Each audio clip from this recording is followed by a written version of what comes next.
Right, so getting back at the CR80. I did a little bit of work to the shifter here, a little bit of paint on the tip of the shifter. I don't think it's gonna last very long, but it looks good for now. But we got the suspension done, torqued in. We got the swing arm linkage torqued in, engine torqued in. Wheels are all done over there. So now we're gonna get at the steering stem and the clamps.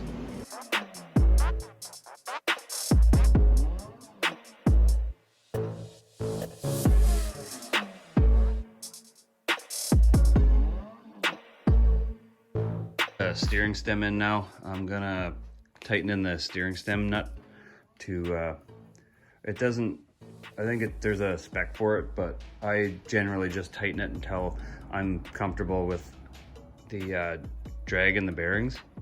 So it's up to you what you want to do with them when you torque these in. You can go manufacturer specifications, but that might be too tight or too loose for your riding style or whatever. So I'm just gonna use actually a pipe wrench and just tighten it in a little bit, because it's an old steering nut anyway, so I don't think I'm gonna damage it too much.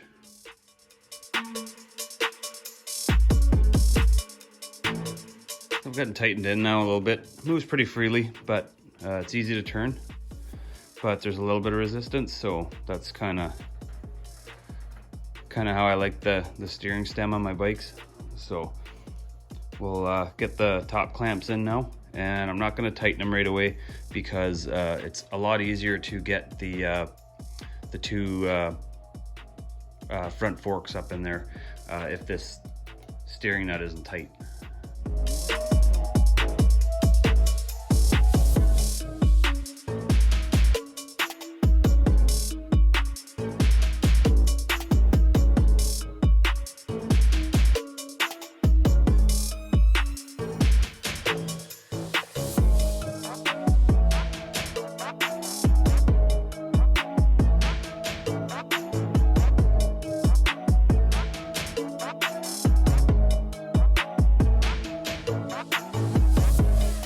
Okay, so we got the steering stem in now, and we got the forks and the clamps. So I got the clamps kind of just lightly, the bolts lightly put in the clamp just so it'll hold them, but everything's got to be torqued. So now I'm going to figure out the specs for that and torque all these bolts down.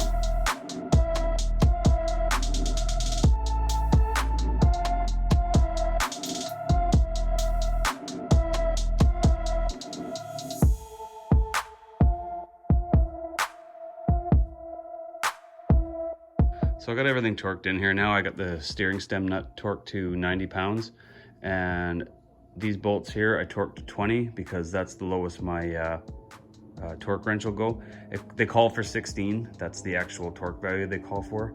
When you're torquing these bottom bolts, you want to alternate back and forth until they both reach final torque value, because if you just tighten once and then tighten once, this one here can be a little bit loose again. So you want to just keep alternating until you get the consistent clicks out of your torque wrench.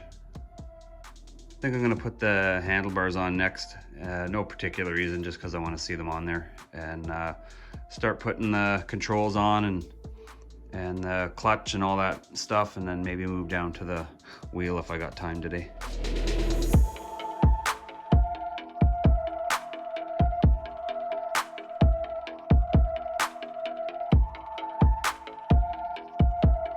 So as you can see, I went like super cheap on the bars. Those are like $30 bars on Amazon.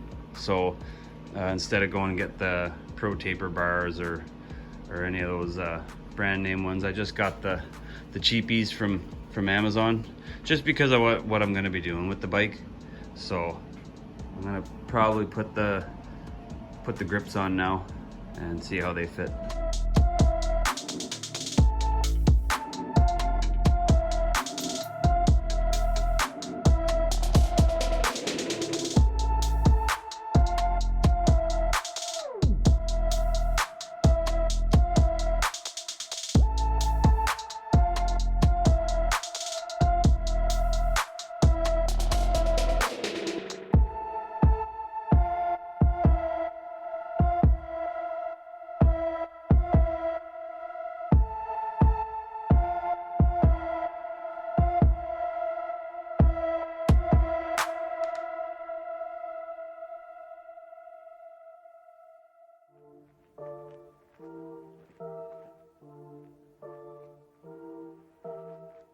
clutch on now.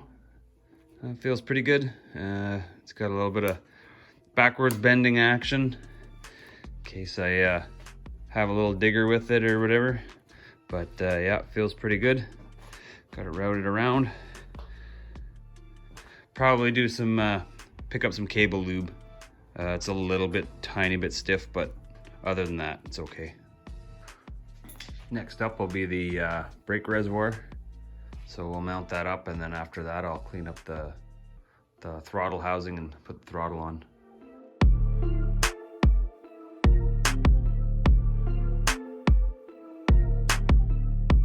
I got the cam position fixed for the throttle cable now, so I'll probably throw that in. I might throw the carb in just to see how well it functions, but I had to take these lock-on grips on the C cam, which is for, I can't remember what bike it's for, but it was the closest fit to the cam that the bike came with. So I had to modify it a little bit. So what I did is I traced out the old cam shape onto this cam, and then I just cut it out, and just so it would fit inside the throttle housing there. And now I'm going to mount it up and see if it worked or not.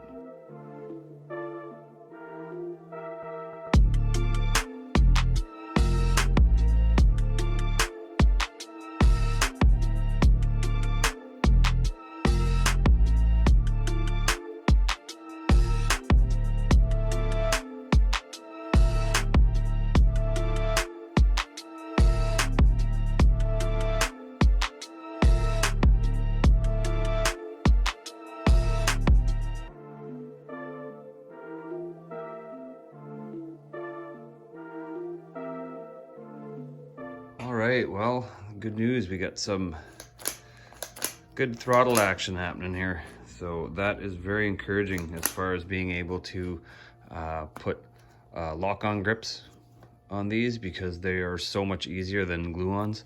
So yeah, that little modification I did to the C-cam for these OD grips did the trick.